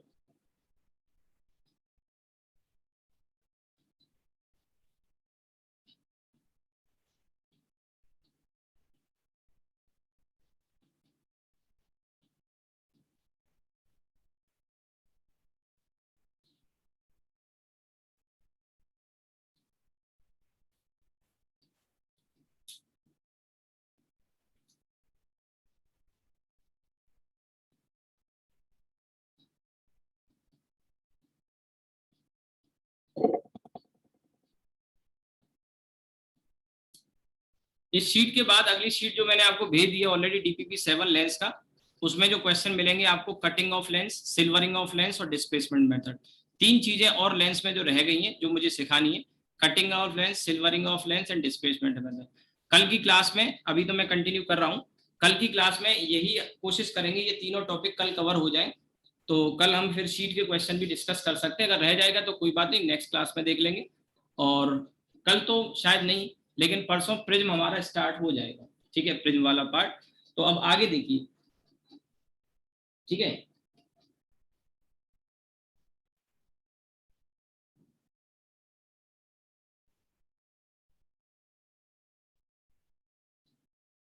इसमें क्वेश्चन 27 और 28, सिक्स्थ मैंने कहा 26 आप कर लोगे, एक मैंने समझा दिया है। इसमें क्वेश्चन 27 जेई मेन का है, और इसमें कह रहा है convex lens of focal length 20 centimetre, a convex lens of focal length 20 centimeter produces image of same magnification 2, same magnification 2, ठीक है। और इसमें when an object is kept at two distances x1 and x2 from the lens, the ratio of x1 and x2 is, ठीक है। तो सबसे पहले magnification 2 का मतलब समझे, मैग्निफिकेशन 2 का मतलब क्या, डबल साइज की यानी बड़ी इमेज बन रही है, ठीक है। और कॉन्वेक्स लेंस कह रहा है, तो कॉन्वेक्स लेंस आपको पता है बड़ी और छोटी इमेज बना सकता है, और रियल और वर्चुअल भी बना सकता है, हम जानते हैं पहले से। और ये कह रहा है डबल साइज की, और x1 एंड x2, और x1 x2 से बड़ा है, तो इनका रेशियो पूछ रहा है क्वेश्चन में, ठीक है। और फोकल लेंथ 20 सेंटीमीटर दी है, मैग्निफिकेशन 2 है। ध्यान से देखिएगा, बहुत आसान लेकिन ट्रिकी क्वेश्चन है ये, अच्छा सवाल है। अगर आपने नहीं देखा क्वेश्चन को एक बार देख लो, जेई मेन का क्वेश्चन है। और ये चीजें मैं आपको ऑलरेडी जब मैंने टेबल आपको पढ़ाई थी, उस टेबल में ये छोटी छोटी चीजें बताई हुई थी। तो ये क्वेश्चन अच्छा सवाल कहूंगा मैं, ट्रिकी है, लेंथी बिल्कुल भी नहीं है, 2 लाइन में सॉल्व किया जा सकता है। देखो कैसे, सबसे पहले तो क्वेश्चन का आइडिया हमें लेना होगा।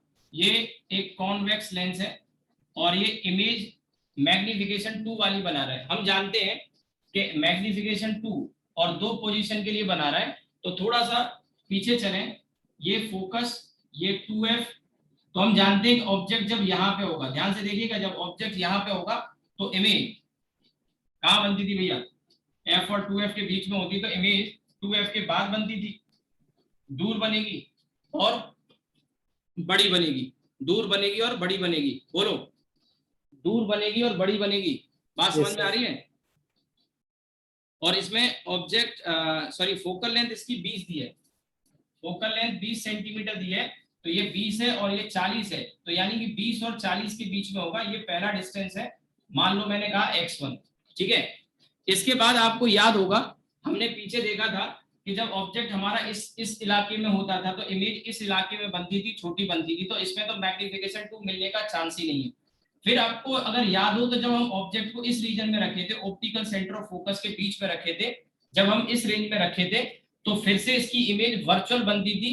और ग्राफ अगर आप रिकॉल करो या वो टेबल में देखोगे तो वर्चुअल इमेज बनती थी, इरेक्ट बनती थी और बड़े साइज की बनती थी, याद आ रहा हो तो।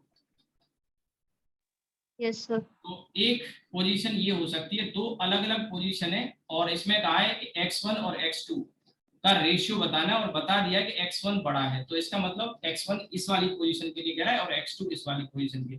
एक बात तो पक्का है कि एक डिस्टेंस हमारा 10 से ज्यादा और 20 से कम आने वाला है, और दूसरा 10 से कम आने वाला है, यानी एक 10 से कम होगा और एक 10 से ज्यादा होगा। अब इसी को कैसे पता किया जाए, तो इसको बहुत आसानी से, हालांकि ये चीज आपको एनालाइज करनी चाहिए, रटने का काम नहीं है।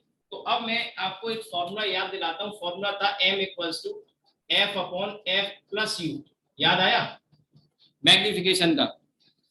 Yes yes sir. अब देखिए ये जो फॉर्मूला है, इसमें मैं जानता हूं कि इमेज जो बनेगी, एक में रियल बनेगी इधर और एक में वर्चुअल बनेगी इधर। तो m की जो वैल्यू है मुझे प्लस और -2 लेके चलना होगा। एक बार प्लस लेके चलूंगा, मैग्निफिकेशन पॉजिटिव का मतलब इधर वाली, तो x2 मिल जाएगा, और m की वैल्यू -2 लेके चलूंगा तो x1 मिल जाएगा। कुछ आ रही है मेरी बात समझ में?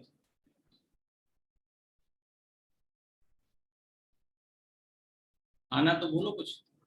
+-2 20 फोकल लेंथ कॉन्वेक्स लेंस है, और -u मैंने इसलिए रखा क्योंकि ऑब्जेक्ट तो हमारा इधर ही आने वाला, रियल ऑब्जेक्ट होगा, तो u नेगेटिव रख दिया। तो u की 2 वैल्यू आएंगी, एक बार +2 के +2 लेके सॉल्व करूंगा तो वो मुझे क्या देगा, x2 देगा, ध्यान रहे, क्योंकि इस x2 के करस्पॉन्डिंग इमेज वर्चुअल बनेगी इस तरफ, तो पॉजिटिव लूंगा। तो ये आ गया 40 - 2u = 20, तो 2u = 20, तो u की वैल्यू 10। ये जो 10 आया ये x2 है, ध्यान रहे। और अब -2 ले लो, तो 20/20 - u, तो ये आपका -40 + 2u = 20, ठीक है। और ये आप इधर ले आओ, तो 2u की वैल्यू 60 हो गई, u की वैल्यू 30। ये आपका क्या आ गया, x1। क्वेश्चन में डिमांड कर रहा है कि x1/x2 का रेशियो बताओ, तो 30 और 10 का रेशियो 3:1 आ गया, ठीक है।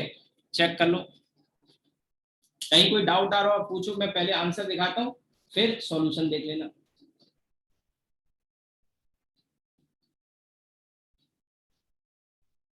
कौन सा आंसर हो गया, डी वाला? डी वाला आंसर हो गया, जे मेन का क्वेश्चन है, ठीक है, देख लो।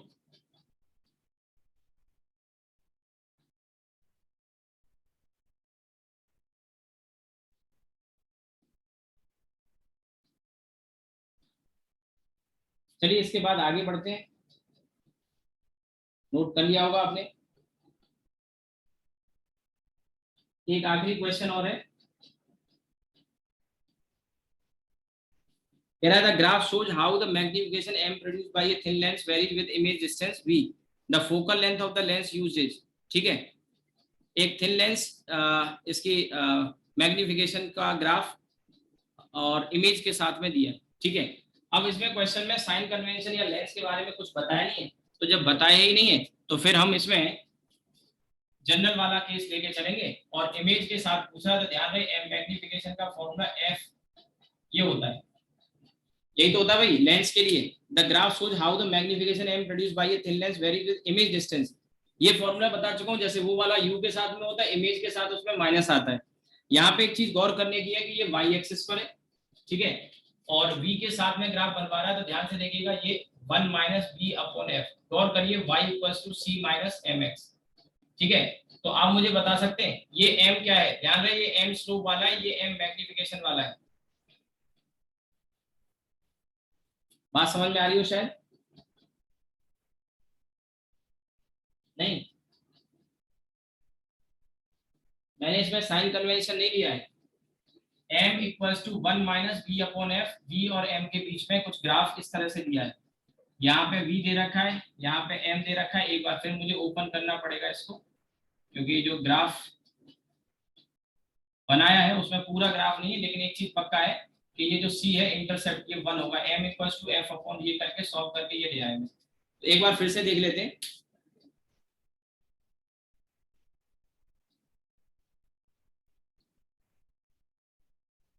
ठीक है, ये है। तो इधर इसमें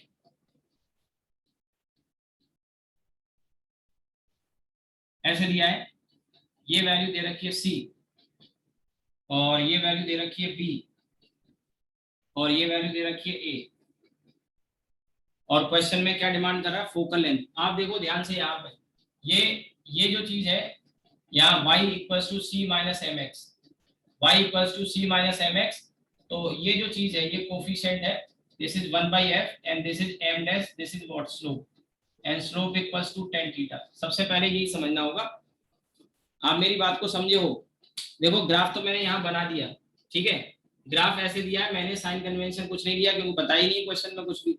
स्क्रीन को थोड़ा सा बड़ा कर देता हूँ मैं एक बार, क्योंकि ये मेरे पास रिकॉर्डिंग में छोटी स्क्रीन आ रही है, आपको बड़ी दिख रही हो सकता है।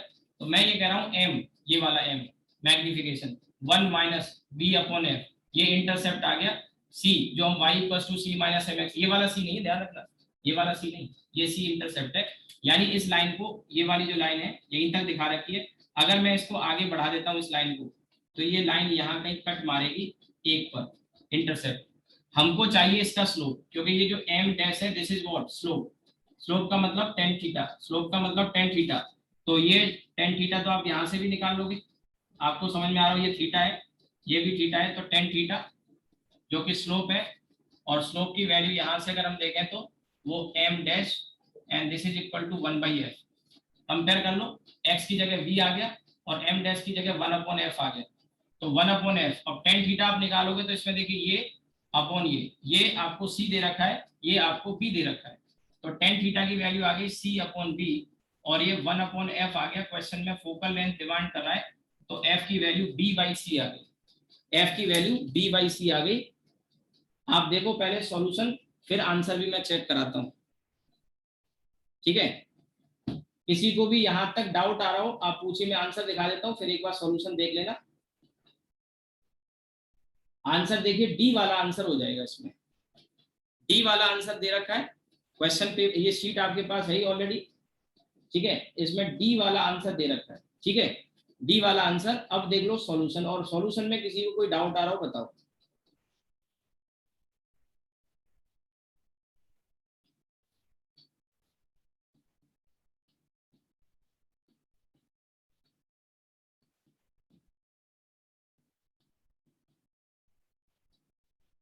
हाँ भाई, यहां तक कोई डाउट किसी को?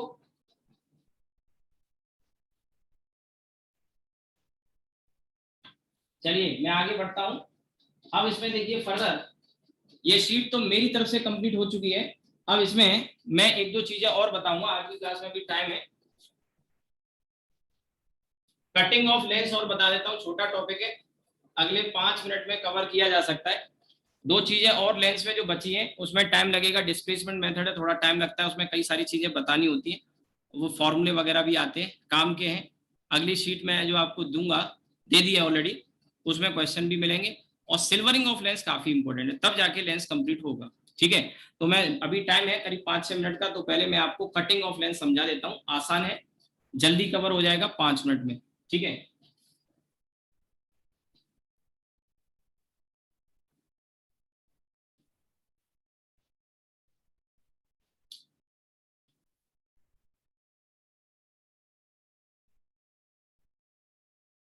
Cutting of lens, cutting of lens, और कटिंग ऑफ लेंस में दो तरीके से लेंस को हम कट कर सकते हैं, एक बार ऐसे कट कर सकते हैं और एक बार हम ऐसे कट कर सकते हैं, ठीक है। और यही दो पॉसिबिलिटी पे क्वेश्चन पूछे जाते हैं, आईआईटी में भी क्वेश्चन आया है, मेडिकल में भी क्वेश्चन आ चुका है, आप प्रीवियस ईयर के पेपर उठाओ मिल जाएंगे, ठीक है।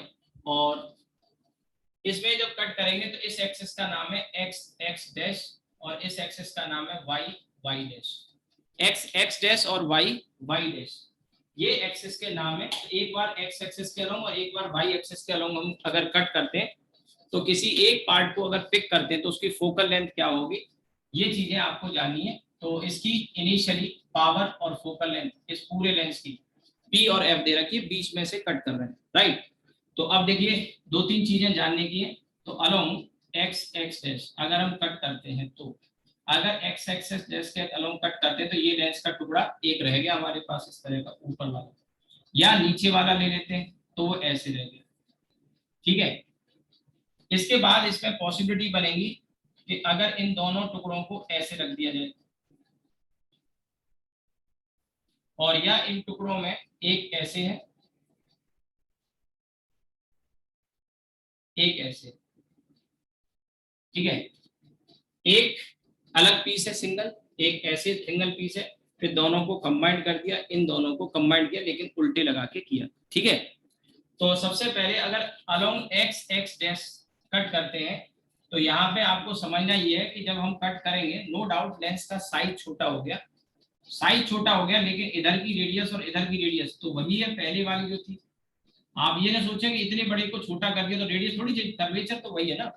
तो अभी भी इसकी रेडियस आर और आर है, तो अभी भी इसकी रेडियस आर और आर है, और म्यू बदला नहीं, तो इसकी पावर और फोकल लेंथ वही रहेगी जो पहले थी बड़े वाले टुकड़े की। इसकी भी पावर और फोकल लेंथ वही रहेगी जो बड़े वाले टुकड़े की थी, लेकिन अब ये कॉम्बिनेशन ऑफ लेंस आ गया, ध्यान रहे कॉम्बिनेशन ऑफ लेंस आ गया।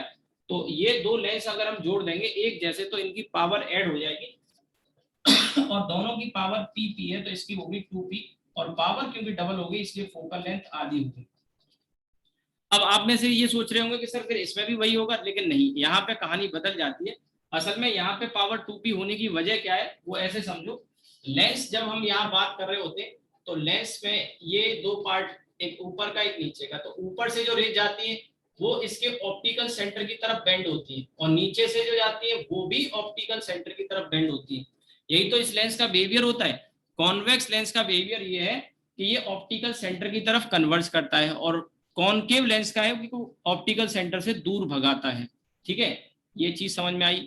अब अगर हम इस केस को देखें तो इसका ऑप्टिकल सेंटर और इसका ऑप्टिकल सेंटर दोनों नीचे की तरफ है। तो अगर कोई रे यहाँ पे एंटर करिए तो वो अगर इधर मुड़ेगा तो ये अगला वाला उसको और ज्यादा मोड़ देगा, यानी जितना ये बेंडिंग किया होगा इससे ये अगला वाला भी उतनी बेंडिंग करेगा, तो डबल बेंडिंग हो गई, यानी पावर डबल हो गई। ठीक है, यानी सपोज करो इसने अगर 10 डिग्री बेंड किया है तो अगला वाला भी 10 डिग्री बेंड कर देगा, तो 20 डिग्री बेंड हो गया, तो पावर डबल हो गई। यहाँ पे क्या है कि इसका फोकल लेंथ वो सॉरी ऑप्टिकल सेंटर नीचे है और इसका ऑप्टिकल सेंटर ऊपर है। तो अगर कोई रे मैं यहाँ पे इंसिडेंट करता हूं तो ये इसने अगर नीचे मोड़ा है तो ये ऊपर ये वाला उसे ऊपर मोड़ देगा उतना ही, यानी 10 डिग्री नीचे मोड़ा तो इसने 10 डिग्री ऊपर मोड़ दिया, हिसाब बराबर। यानी कितना मोड़ा, तो आप कहेंगे 0 मोड़ा, तो पावर क्या हो गई 0, और इसलिए फोकल लेंथ इस केस में कितनी हो गई, इनफाइनाइट हो गई। ठीक है, तो पावर यहाँ पे, यहाँ पर और यहाँ पर आपको समझना होगा। ये क्वेश्चन इस तरह से पूछ लेगा। जो प्रीवियस ईयर में क्वेश्चन आया है वो एक्स डैश के अलोंग कट करने वाला नहीं आया था, वो वाई डैश के अलोंग कट करने वाला आया था, जो मैं आगे बताने जा रहा हूं। क्योंकि वो क्वेश्चन आ चुका है तो अब उसके आने के चांसेस कम है और इसके पूछे जाने के चांसेस ज्यादा है, क्योंकि ये पूछा नहीं गया है। तो पहले आप इसको बना लो। इसमें दो छोटी छोटी बातें काम की और मैं बता रहा हूं कि अगर हम इसमें से एक हाफ पीस कोई इस्तेमाल करते हैं इमेज बनाने के लिए, तो क्योंकि पावर और फोकल लेंथ बदली नहीं है तो इमेज वहीं बनेगी जहां पहले बन रही थी, इमेज वहीं बनेगी जहां पहले बन रही थी, क्योंकि पावर और फोकल लेंथ तो बदली नहीं और फोकल लेंथ बदली नहीं, ऑब्जेक्ट वहीं रखा हुआ है, तो इमेज भी पहले की जगह पर बनेगी। यानी इमेज की लोकेशन में, इमेज के साइज में जब लोकेशन नहीं बदली तो साइज भी नहीं बदलेगा।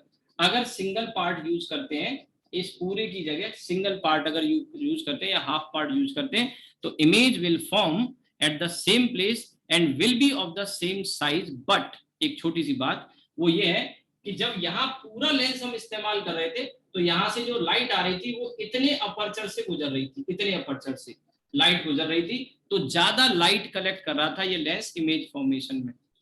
लेकिन जब आप इसको काट के आधा कर दोगे, ठीक है, तो अपर्चर आधा ही रह गया, तो जितनी रेज पहले जा रही थी उसकी आधी ही पास हो पाएंगी, और आधी रेज जाएंगी तो फिर इमेज की ब्राइटनेस इंटेंसिटी आधी रह जाएगी। ये बात मैंने आपको पीछे शुरुआत में ही बता दी थी कि अपर्चर का साइज पर डिपेंड करती है intensity.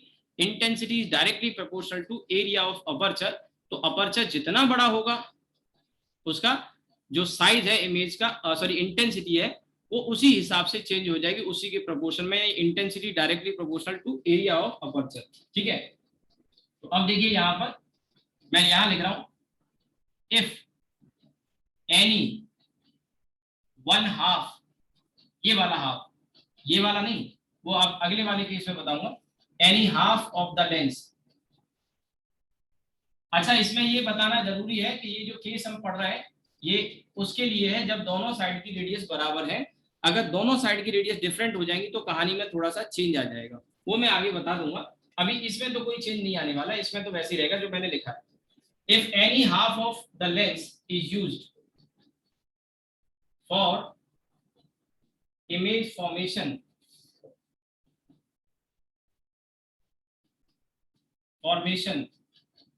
then image will be formed at same place and will be of same size as formed by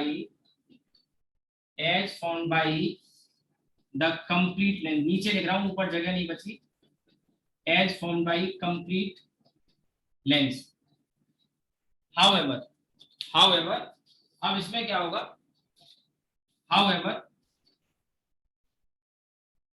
however brightness of image, brightness या इंटेंसिटी भी कह सकते हो, इंटेंसिटी बेटर लगेगा, इंटेंसिटी लिख लेते हैं। Intensity of image will be half, will be half आधी हो जाएगी। क्यों आधी होगी? क्योंकि अपर्चर आधा हो गया, बिकॉज अपर्चर इज हाफ। और लिख देता हूं इसमें आगे, बिकॉज अपर्चर इज हाफ, आधा रह गया, अपर्चर इज हाफ। ठीक है, अब नोट कर लीजिए, ये फर्स्ट पार्ट हो गया। एक सेकंड पार्ट और बताता हूं, फिर आज की क्लास को हम यही रोकेंगे। अब ये थोड़ा सा मैंने एक्स्ट्रा बता दिया है, तो क्या है कि कल हमको वो टॉपिक पूरा कवर करने का टाइम मिल जाएगा, जिसमें मैं कह रहा हूँ डिस्प्लेसमेंट मेथड और सिल्वरिंग ऑफ लेंस। और हो सकता है टाइम बचेगा तो हम शीट भी, जो आपको 7th वाला टीपीपी मैंने दिया है, आपने पहले से पढ़ भी रखा होगा, तो आप उसको शीट को लगा के भी आ सकते हैं, वो भी मैं डिस्कस कर दूंगा, ज़्यादा सवाल नहीं है उसमें। तो कोशिश करते हैं कल प्रिज्म का पार्ट कंप्लीट हो जाएगा, फिर प्रिज्म हम स्टार्ट करेंगे कल या परसों।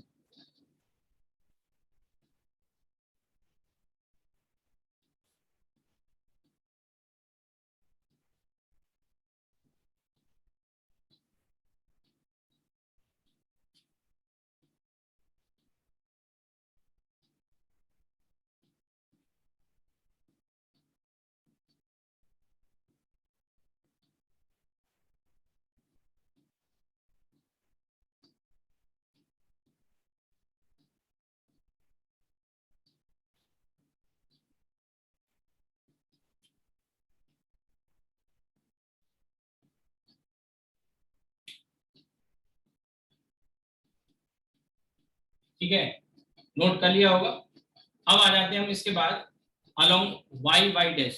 अगर हम ऐसे वर्टिकल में इसको काटते हैं, यहाँ लिख देता हूं मैं अलोंग वाई वाई डैश, यानी अगर ऐसे काटते हैं तो ऐसे हमें इसका एक टुकड़ा मिलेगा आधा, दूसरा आधा टुकड़ा ऐसे मिलेगा, फिर इसमें आप चाहो तो इनको कंबाइन करके भी रख सकते हो, इस तरह से काटा और फिर से चिपका दिया ऐसे, ये तो अलग अलग है, पर इसके काट के फिर चिपका दिया। या आपने सोचा कि इसमें से किसी एक को हम पलट के रख दें इस तरह से, तो क्या होगा? या फिर इसके बाद भी अगर ऐसे नहीं तो हम ऐसे रख दें तो क्या होगा? आपको याद होगा मैंने पीछे बताया था कि लेंस को पलट के रखने से फोकल लेंथ पे फर्क नहीं पड़ता, बट पहले हमें ये देखना होगा कि इन दोनों इंडिविजुअल पीस ये अलग अलग रखे, ये चिपका के ये चिपका के ये चिपका के रखे हमने। ठीक है, तो सबसे पहले समझने की बात यहाँ पे ये है कि ये रेडियस और ये रेडियस दोनों इस वाले केस में तो मिल रही थी, लेकिन अब जब आधा काट दोगे तो एक तरफ की रेडियस r मिलेगी, जबकि दूसरी तरफ का प्लेन सरफेस है तो इनफाइनाइट। तो जब आप सॉल्व करोगे ना, तो असल में क्या है कि जब आप इस वाले केस को देखो तो ये वाला केस और इस वाले केस में तो कोई अंतर है ही नहीं, तो ये इसकी पावर, बीच वाले की पावर और फोकल लेंथ सेम है, बट बीच में से काट देंगे तो असल में मैं कह सकता हूँ ये लेंस दो से मिलके बना है और दोनों लेंस आइडेंटिकल है, तो एक लेंस को अगर देखोगे तो उसकी पावर आधी रही p/2, आप निकाल भी सकते हो चाहो तो इसे सॉल्व करके, और p/2 अगर पावर आधी होगी इस टुकड़े के लिए तो फोकल लेंथ डबल हो जाएगी। इसी तरह से इस वाले के लिए हम कह सकते हैं पावर आधी हो जाएगी p/2 और फोकल लेंथ 2f हो जाएगी। ये दोनों कंबाइन करके सेम वही लुक आ गया, तो इसमें तो कोई चेंज नहीं आया। अब सवाल आता है कि इसमें कोई चेंज आएगा क्या? क्योंकि इसमें मैंने क्या किया, ये वाले लेंस को तो ऐसे ही रखा है, इस वाले को पलट दिया। मैंने बताया था कि लेंस को पलट के रखने से कोई फर्क नहीं पड़ता, ठीक है, ये P और F रहता है, इसी तरह से ये भी P और F रहता है। ठीक है, तो सबसे पहली चीज तो ये आपको नोट करनी चाहिए। अब इसके जैसे कॉन्सेप्ट जो मैंने यहाँ लिखा है, इसमें भी एक कॉन्सेप्ट इसी तरह का बन जाएगा, और इसी को लेके जो मैं अभी बता रहा हूँ ये आप प्रीवियस ईयर के पेपर देखना, दिख जाएगा क्वेश्चन, ऐसे लेंस के कॉम्बिनेशन बना रखे हैं, उसमें फोकल लेंथ या पावर कुछ पूछिए, तो अब आप उसको देखोगे तो आप आसानी से कर लोगे। प्रीवियस ईयर में मेडिकल में भी आया और IIT एडवांस या JEE मेन में भी आ चुका है, आपको प्रीवियस ईयर में मिल जाएगा। अब सवाल ये है कि अगर हम पूरा कंप्लीट लेंस इस्तेमाल ना करके आधा पीस ही इस्तेमाल करें, तो जैसे यहाँ आधा पीस इस्तेमाल किया तो क्या होगा?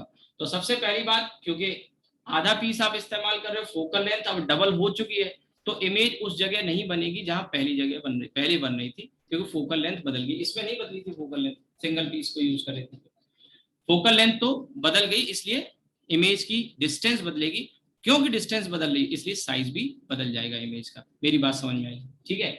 अब आपने कहा इमेज बड़ी बनेगी कि छोटी बनेगी, तो वो डिपेंड करता है कि वो जो ऑब्जेक्ट है वो किस रीजन में लाई कर रहा है। ठीक है ना, F और 2F के बीच में है या 2F से दूर है या F और O के बीच में है, कहाँ है ऑब्जेक्ट, इस बात पे डिपेंड करेगा कि इमेज जो बनेगी वो बड़ी बनेगी कि छोटी बनेगी। जब तक ये ना पता हो तब तक नहीं बता सकते। हाँ ये है कि 2F, अब फोकल लेंथ F से 2F हो गई है तो इमेज की लोकेशन भी पक्का बदलेगी और साइज भी बदलेगा पक्का। अब दूसरी बात ये आती है, तो क्या ब्राइटनेस में फर्क पड़ेगा? नहीं, क्योंकि देखिए अपर्चर वही है, पहले जितना ही अपर्चर है इतने में से लाइट पहले जा रही थी, इतने में से लाइट अब जा रही है। तो अपर्चर क्योंकि नहीं बदला है, अपर्चर क्योंकि नहीं बदला है, इसलिए जितनी पहले लाइट कलेक्ट हो रही थी इमेज फॉर्मेशन में अभी भी उतनी लाइट कलेक्ट हो रही है, इसलिए इंटेंसिटी इमेज की वही रहने वाली है जो पहले थी। तो इसी स्टेटमेंट को यहाँ जो लिखा हुआ देख रहे हैं, इसी स्टेटमेंट को मैं थोड़ा सा मॉडिफाई करूंगा इसमें, if any one half of the lens is used, ठीक है, for image formation then image will be formed at same place. अब यहां से चेंज आ जाएगा, then image will be formed at different location, at different position and will be of different size as formed by the complete lens। जो complete lens बना रहा था उससे different location पे और different size की image बनेगी। however intensity of image will be same क्योंकि aperture नहीं बदला। ठीक है, will be same। इसी में थोड़ा सा आप देखिए मिलते जुलते हो गए, because aperture is same। यहां तक कोई डाउट आ रहा हो आपको पूछिए, और इसको नोट कर लो, आज की क्लास यही रोकते हैं हम। यहां तक अगर आपका कोई डाउट है आप पूछिए, नोट कर लो, स्क्रीनशॉट ले लो। अब इसमें दो ही चीजें बची है, कल पढ़ाऊंगा मैं, और कल का टाइम यही रखते हैं 3 से 4:30 रख लेते हैं। ठीक है, कुछ दिन की बात है, 10-12 दिन की क्लास और मैक्सिमम इसमें बची है, क्योंकि प्रिज्म के बाद टेलीस्कोप, माइक्रोस्कोप और मुझे इसमें बताने होंगे, और उसके बाद करीब करीब ये तो चैप्टर रे ऑप्टिक्स तो खत्म ही हो जाएगा। फिर आपका इंटरफ्रेंस में करीब 3 से 4 क्लास लग जाती है। बड़ा टॉपिक है, और बड़ा इन द सेंस मेरे लिए बड़ा है क्योंकि मैं काफी सारी चीजें आपको उसमें पढ़ाऊंगा। डिफ्रैक्शन करीब करीब एक क्लास में कवर कर लेंगे, पोलराइजेशन आराम से एक क्लास से भी कम टाइम में कवर हो सकता है, उसमें भी असाइनमेंट में आपको दूंगा। ठीक है, तो हाँ इसमें बीच में एक टॉपिक और आएगा, प्रिज्म जब पढ़ा दूंगा तो प्रिज्म में डिस्पर्सन जब पढ़ लेंगे तो रेनबो एंड स्कैटरिंग, उस पर क्वेश्चन बनते हैं। Rainbow and scattering, relic criteria, बादलों का कलर व्हाइट क्यों नजर आता है, डेंजर सिग्नल रेड क्यों होते हैं, ये स्कैटरिंग पर बेस्ड है। तो इस पे स्कैटरिंग पे भी क्वेश्चन आते हैं, रेनबो पे भी क्वेश्चन आए, primary rainbow, secondary rainbow, question भी दूंगा मैं, शीट भी दूंगा, उसमें अच्छे सवाल भी है। ठीक है, तो ये आपने नोट कर लिया होगा, कुछ रह गया हो, कुछ डाउट हो तो पूछ लो। ठीक है।